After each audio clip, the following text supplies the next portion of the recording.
Раньше было лучше. Сравнение чемпионов 2014-2024 года.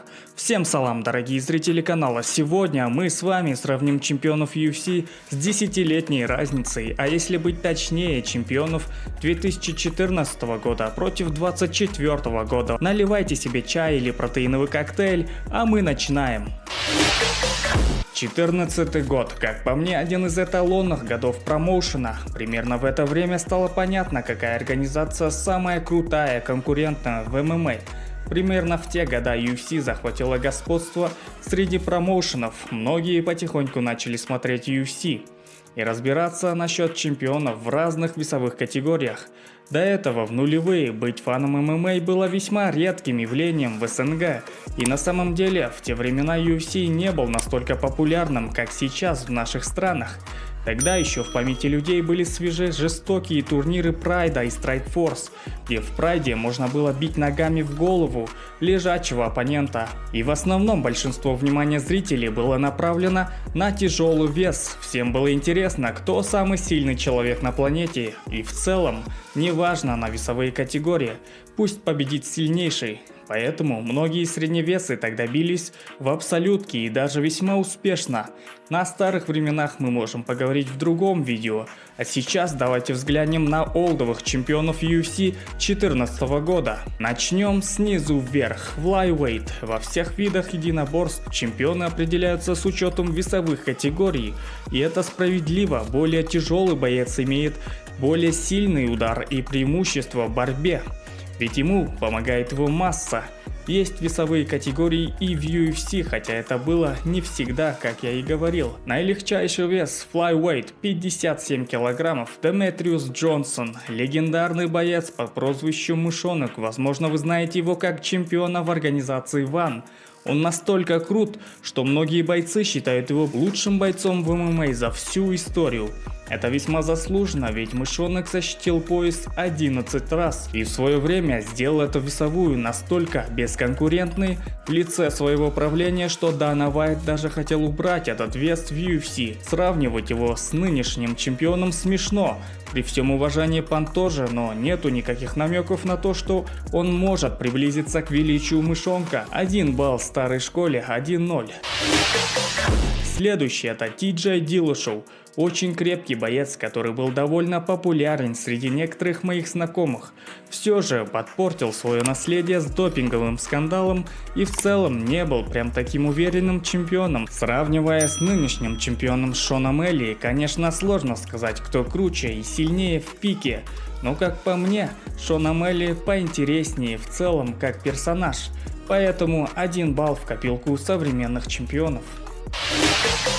Полулегкий вес Жозе Альдо и Волконовский. Весьма интересный случай, ведь эти бойцы реально бились друг с другом, где победу одержал Волк. Но нужно учитывать, что это был спад карьеры Альдо, а все мы помним его пиковые кондиции. На спаде Альдо проиграл решением, но на пике, по моему личному мнению, он бы дал другой результат.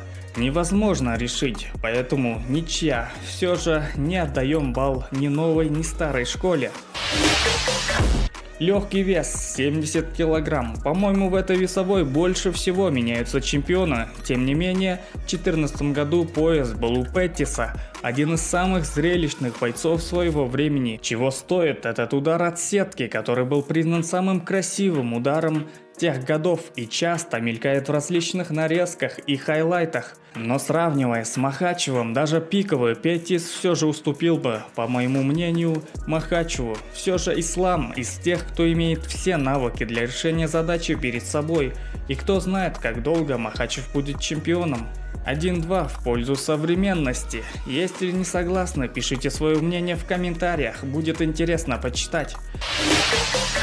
Полусредний вес. Тут весьма интересно, ведь старую школу представляет чуть ли не самый крутой боец смешанных единоборств Джордж Сан-Пьер. Этот боец – король полусреднего веса в свои годы. Его популярность уходит далеко за грани UFC. Если бы он встретился с Леоном на пике своих навыков, скорее всего выиграл бы, пусть и решением судей.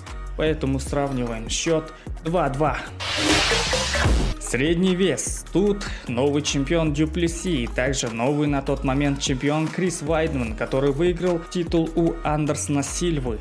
В 2014 году Крис не сильно запомнился фанатам как доминирующий чемпион, да и особо не создавал у своей персоны хайпа. Тем не менее, несколько раз защитил пояс и все же уверенно выиграл Паука дважды.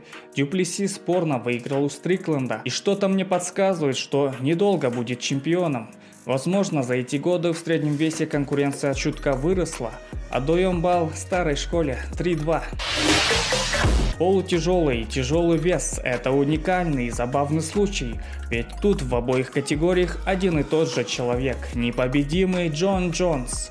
Он представляет настоящее время и прошлое, но давайте рассмотрим Джонса по отдельности. В полутяжелом весе он абсолютный король, и глупо сравнивать его с Перейрой, ведь мы ни разу не видели, как Джонс вообще может проиграть. Что не скажешь о Перейре, а вот в тяжелом весе интрига и споры есть.